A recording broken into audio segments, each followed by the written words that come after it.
The fluorescent lights in the boardroom had never bothered Tara Weston before. She'd spent 15 years under lights like these, negotiating, firing, restructuring, closing. But on the morning of March 4th, when the auditors laid the final report on the glass table in front of her, the lights felt like something clinical, like an operating room, like someone was about to cut something out. She didn't flinch. She never flinched. That was the whole point of Tara Weston. At 41, she was the CFO-turned-CEO of Meridian Capital Group, a mid-sized private equity firm headquartered in Charlotte, North Carolina. She'd built her reputation on cold logic and clean numbers. She wore navy suits. She arrived before anyone else and left after the cleaning crew. She had a reputation for being difficult to read and impossible to argue with. People at Meridian had a nickname for her, the Ledger, because she saw every person, every relationship, every decision as a line item. Either it added value or it didn't. There was no middle column. She read the auditor's report once, then she closed it. The numbers were worse than she'd feared. Far worse. A series of bad bets on commercial real estate funds, compounded by a compliance failure her predecessor had buried deep inside the firm's secondary accounts, had left Meridian carrying a liability no investor would touch. Her board had already begun making quiet calls to rivals. She could feel it. She knew what those calls sounded like, because she had made them herself years ago when she was on the other side of the table. She thanked the auditors. She shook their hands. She walked back to her office, closed the door, and stood at the window looking out at the city for a long time without moving. She thought about her mother, who had worked double shifts at a Raleigh textile plant to keep Tara in school.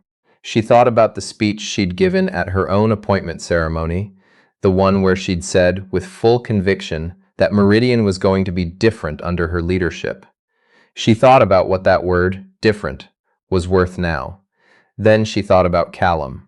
Callum Briggs had worked in Meridian's risk analytics department for 3 years before Tara fired him.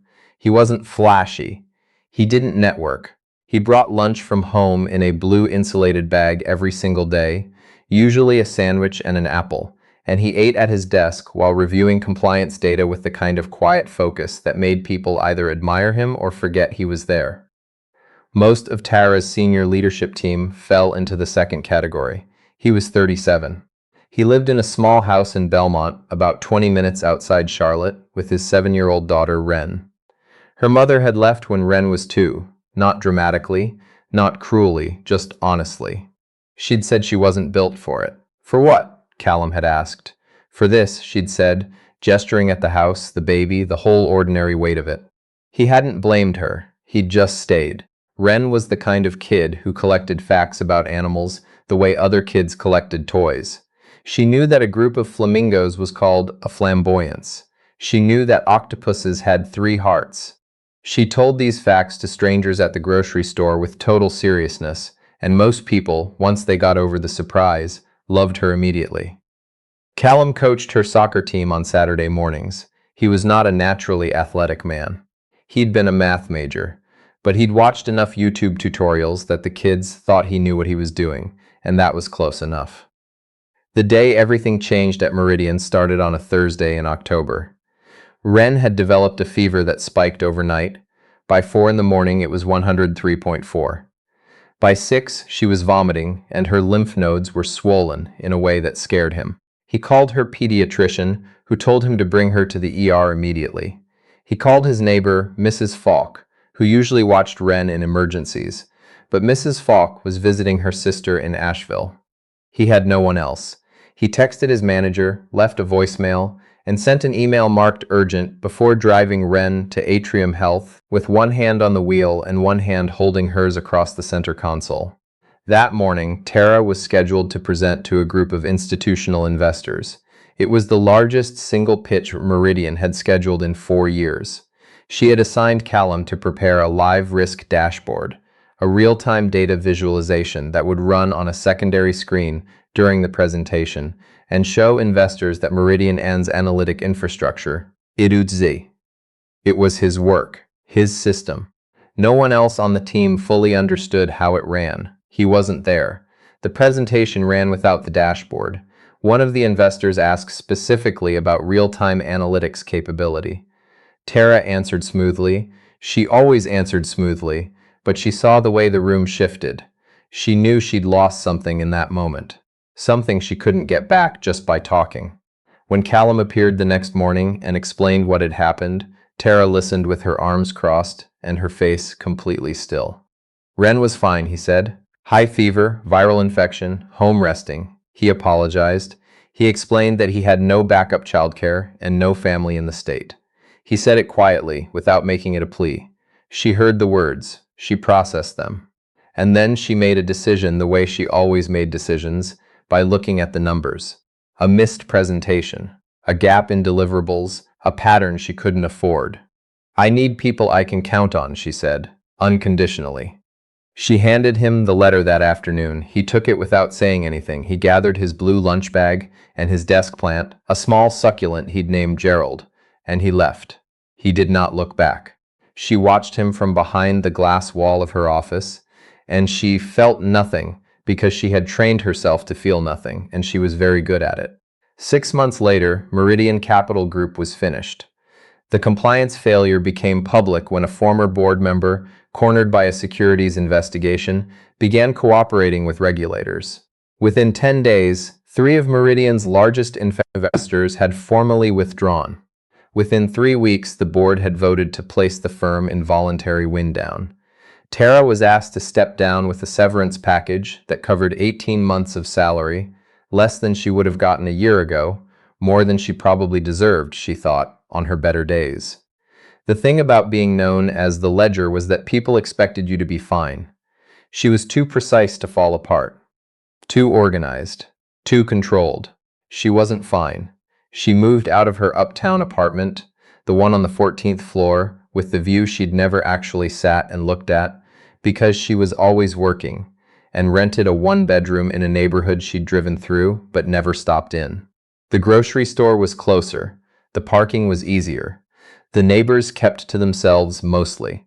She bought a coffee maker from a thrift store and stood in the kitchen of her new apartment on a Sunday morning, waiting for it to finish, looking at walls she hadn't decided yet whether to decorate. She had interviews, 3, in the first month. All of them went well until they didn't, until whoever was on the other side of the table looked up from her resume and said something careful about the situation at Meridian, and she could see them calculating. She was tainted. That was the word she heard once, from a recruiter who thought she'd hung up the phone. Tainted. The severance would run out. She knew how long. She'd always known exactly how long everything would last. She was good at that, at least. One afternoon in late February, she drove to a coffee shop near her old office. Not because she missed it, exactly, but because she hadn't yet found somewhere else to work, and sitting in her apartment felt like admitting something she wasn't ready to admit. The coffee shop was warm and noisy and smelled like espresso and cinnamon.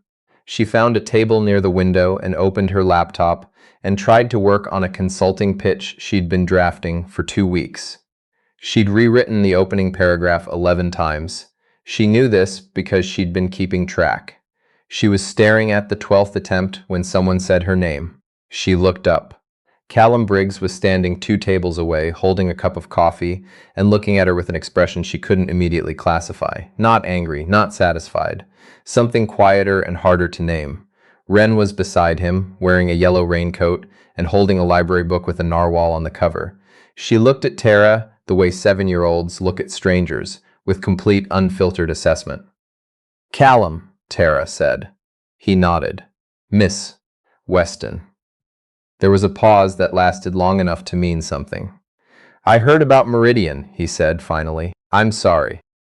She wasn't sure if he meant it. She wasn't sure it mattered whether he meant it. She said thank you anyway because she'd been raised with manners even when everything else had been stripped away. Ren tugged on his sleeve and whispered something. Callum listened, then looked back at Tara. "She wants to know if you'd like to sit with us," he said. "You look like you're working on something frustrating. She says people work better when they're not alone. She read it in a book." Tara almost said no. The no was already in her throat. She said yes instead. They sat for an hour. Ren explained, at length, the social habits of narwhals. Callum drank his coffee and occasionally added context that was either invented or very well researched. Tara found herself genuinely uncertain which. She didn't open her laptop again. She didn't think about the consulting pitch. When they stood to leave, Callum said, "I'm doing freelance risk consulting now. If you ever need to talk through a framework, I'm around." He said it like it was nothing, like he was offering to lend her a book. She thought about that for 3 days. On the fourth day, she texted him. Not to ask for help. She told herself that very clearly. Just to ask a question about a methodology she'd seen referenced in a report. Just professional. He answered within an hour. The answer was thorough and precise and slightly better than what she would have come up with herself, which was not something she was accustomed to experiencing. They met for coffee again the following week. And the week after that. She learned things she hadn't known about him. That he'd turned down a senior offer at a competing firm the year before Meridian hired him because they wouldn't let him work from home on Fridays to pick up Ren from school. That he'd built the risk dashboard she'd used at Meridian using a framework he'd developed himself over weekends because the existing tools weren't good enough. That his succulent Gerald had survived the whole ordeal and was currently on his kitchen windowsill. She learned that he'd applied for 34 jobs in the 2 months after she let him go. That he'd gotten 7 callbacks. That he'd been offered 2 positions and had to turn one down because the commute made childcare impossible. That during those 2 months, he had never once said anything unkind about her to anyone. She found this out not from him, but from a colleague who'd called him as a reference for something unrelated. She sat with that information for a long time. In April, Tara received a formal letter from a boutique advisory firm she respected, one she'd spoken at a conference for 2 years earlier. They were starting a new risk practice. They'd heard she was available. Would she be interested in a conversation? She was interested, very interested. But there was a problem. The role required a demonstration of her firm's analytics methodology, proof that she could build and lead a technical team, not just oversee one. The deadline for the proposal was in 10 days. What they were asking for, essentially, was the kind of real-time risk architecture that Callum had built at Meridian. The kind of thing that had existed on a screen during a presentation she'd never gotten to finish because he hadn't been there, because his daughter was sick, because she'd made the decision she'd made. She sat at her kitchen table for a long time, looking at the letter. Then she called Callum. She told him about the opportunity. She told him what they were asking for. She told him she knew she had no right to ask and that she would understand completely if the answer was no. There was silence on the other end of the line, long enough that she thought the call had dropped. "Can I call you back in an hour?" he said. She said yes. He called back in 40 minutes. "I've been building an updated version of that framework," he said. Better than what we had at Meridian. "I'd need to clean up the documentation. And I'd need it on record that I was credited as the architect if you use it with them." "Of course," she said immediately, "and I need Fridays to stay free." "Done." Another pause. "Okay," he said, "let's build it." They worked for 9 days.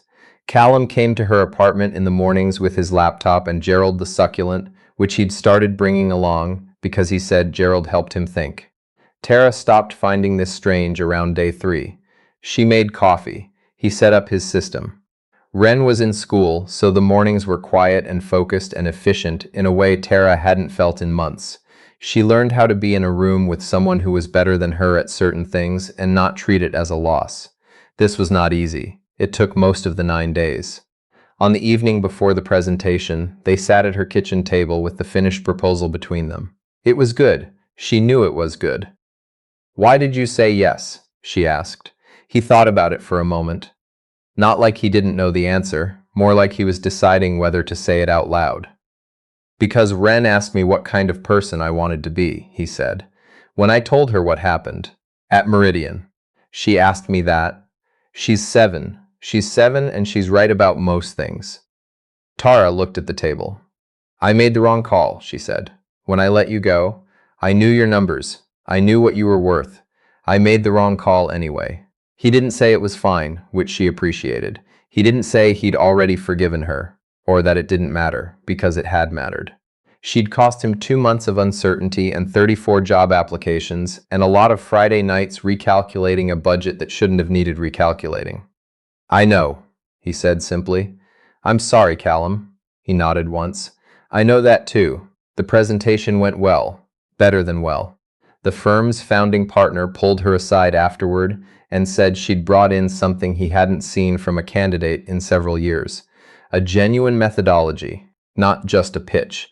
He wanted to know if the architect was available.